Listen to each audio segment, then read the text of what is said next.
Flight 706 of Northern Air lifted off from Manaus under a sky so calm that even anxious passengers allowed themselves to relax. Lucas Andrade, a meticulous civil engineer who trusted data more than luck, typed on his laptop in seat 14A. Marina Torres, a photographer who feared flying but adored the view from above, leaned her forehead against the window in 14F, camera in hand. Dr. Caio Menezes, calm and observant, read through a medical journal. A few rows behind them, environmental researcher Helena Duarte studied her handwritten notes. And at the front, Captain Rivas, a pilot with over 2 decades of experience, greeted passengers with quiet confidence. For the first 40 minutes, the flight was uneventful, until a subtle vibration rippled beneath the floor. Passengers barely noticed at first. But then the vibration deepened, growing heavier, almost mechanical. Lucas looked up instantly. He knew stress in metal when he felt it. Marina froze mid-photo. Helena paused her reading. Caio shifted, attentive. Then a sharp metallic crack tore through the cabin, gasps, flickering lights. A brief moment of confusion before Captain Rivas's tense voice broke through the intercom. "Ladies and gentlemen, we are experiencing a critical engine malfunction. Please brace for descent." The aircraft plunged.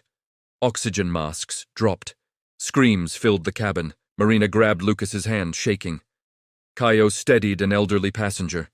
Helena closed her notebook tightly. The rainforest canopy surged toward them.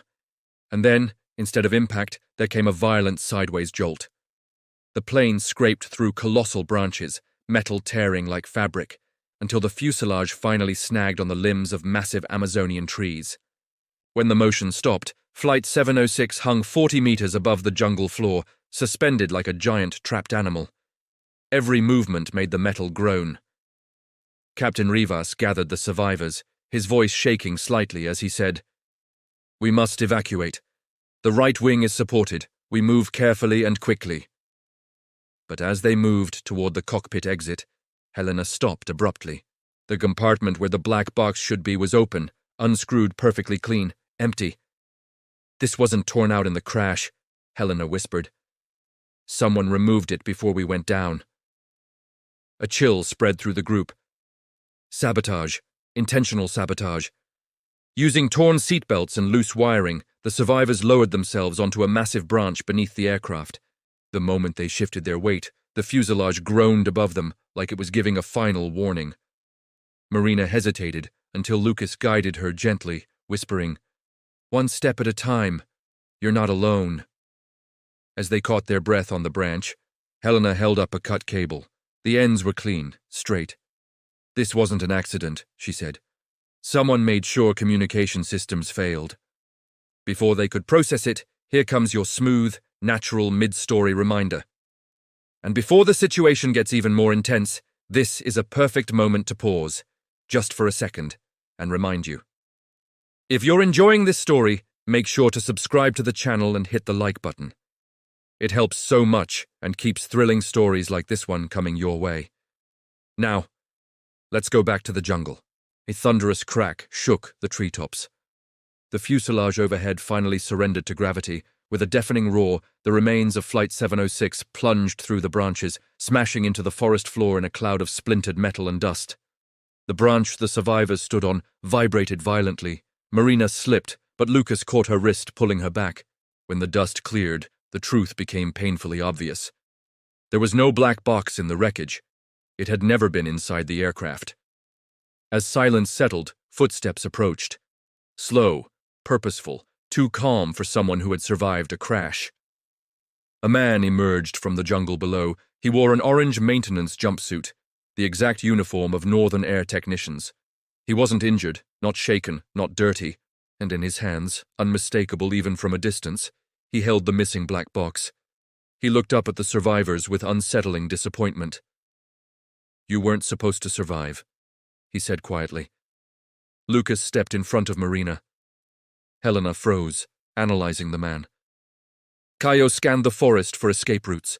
Captain Rivas narrowed his eyes. The technician raised the black box. "What's recorded on this must never be heard." Before anyone could respond, the thunder of helicopter blades filled the sky.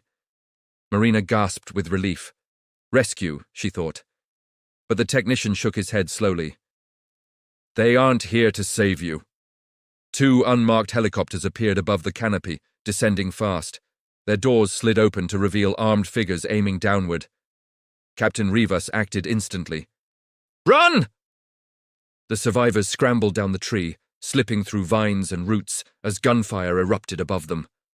Bullets shredded the remains of Flight 706.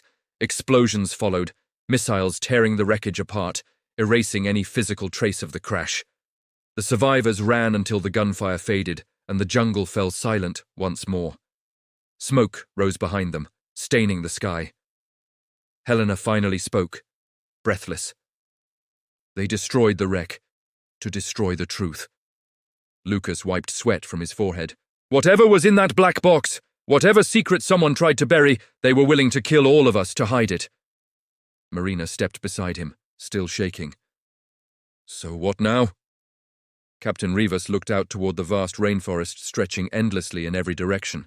Now, he said firm, we survive. And when we make it out of this jungle the truth comes out with us.